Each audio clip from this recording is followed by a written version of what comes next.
Assalamualaikum warahmatullahi wabarakatuh. Eh, Perkenalkan, nama saya Ahmad Ferdi Kurniawan, Prodi Bisnis Digital. Di sini saya ingin menjelaskan terkait analisis biaya produksi dari mata kuliah pengantar ilmu ekonomi. Langsung saja ke pembahasan. Cekidot. Nah, biaya produksi.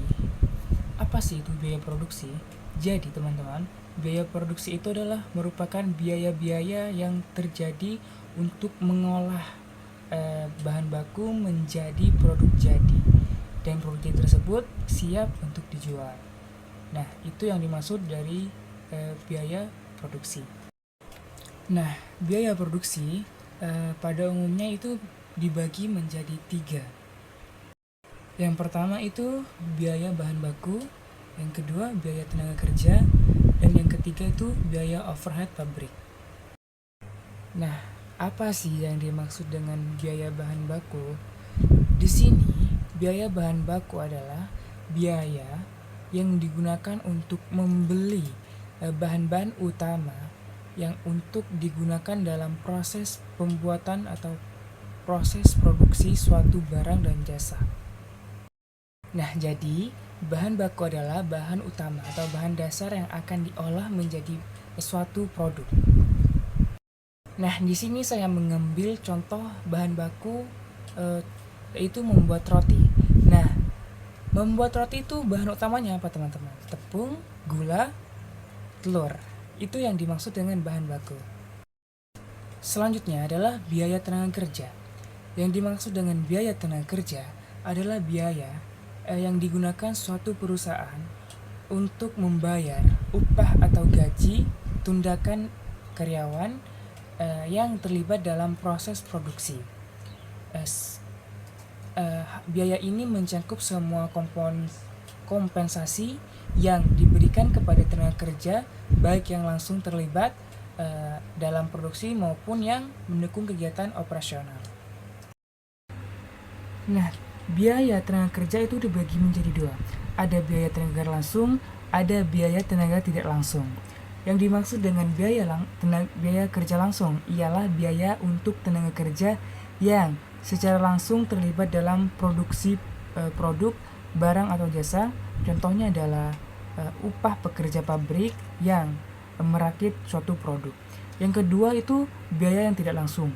Biaya yang dimaksud dengan biaya tidak langsung ialah biaya tenaga kerja yang tidak terlibat dalam suatu produksi, seperti staf, administrasi, manajemen, ataupun petugas kebersihan. Nah, selanjutnya adalah biaya overhead. Biaya overhead adalah semua biaya produksi yang tidak termasuk dalam biaya bahan baku, baik secara langsung ataupun tidak langsung. Contohnya itu biaya listrik, biaya penyusutan mesin dan peralatan, biaya perawatan dan perbaikan mesin, dan lain sebagainya. Nah, selanjutnya kita akan membahas pasar persaingan sempurna. Yang dimaksud dengan pasar persaingan sempurna itu apa? Menurut Georgi Menkew dalam bukunya mendefinisikan pasar persaingan sempurna adalah suatu pasar yang dimana terjadi banyak sekali pembeli atau penjual sehingga mempengaruhi masing-masing terhadap harga pasar yang dapat diabaikan karena demikian kecilnya. Di sini pasar persaingan sempurna memiliki 5 ciri-ciri. Yang pertama itu ciri-cirinya adalah perusahaan adalah mengambil harga. Yang kedua, setiap perusahaan mudah keluar atau masuk pasar. Dan yang ketiga, menghasilkan barang serupa. Dan yang keempat, terdapat banyak perusahaan di pasar. Yang kelima, pembeli mengetahui pengetahuan sempurna tentang pasar. Nah, selanjutnya akan membahas pasar monopoli. Pasar monopoli adalah gambaran sebuah pasar yang terbentuk karena munculnya seluruh penawaran terhadap produk baik barang maupun jasa kepada seorang penjual atau beberapa penjual tertentu. Ada 4 ciri-ciri pasar monopoli. Yang pertama itu hanya ada satu penjual. Yang kedua, produk untuk pasar monopoli tidak mempunyai barang pengganti yang dekat. Dan yang ketiga, terdapat banyak pembeli. Dan yang terakhir, terdapat hambatan untuk masuk ke dalam pasar. Selanjutnya adalah opportunity cost atau biaya peluang. Di sini yang dimaksud dengan biaya peluang secara sederhana, biaya peluang adalah biaya yang ditimbul karena hilangnya kesempatan akibat dari pemenuhan suatu kebutuhan yang lain. Cara menghitung dengan alternatif.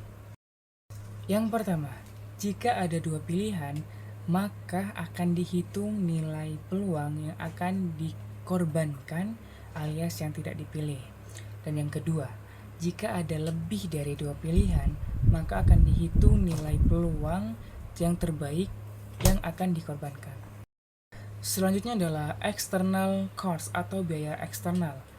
Yang dimaksud dengan biaya eksternal adalah biaya yang timbul dari produksi atau konsumsi suatu barang ataupun jasa, tetapi tidak ditanggung oleh produsen atau konsumen, melainkan dibebankan kepada pihak ketiga, yaitu masyarakat luas. Contoh external cost itu ada 4. Yang pertama ada polusi udara, yang kedua ada kemacetan lalu lintas, yang ketiga ada kerusakan lingkungan, yang keempat kebisingan.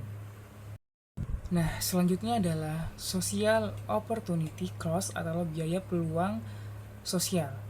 Yang dimaksud dengan social opportunity cost adalah suatu biaya peluang sosial yang merupakan suatu biaya yang disebabkan oleh pilihan seseorang atas suatu tindakan. Contohnya adalah perusahaan Cheesewater. Dan yang terakhir adalah biaya jangka panjang.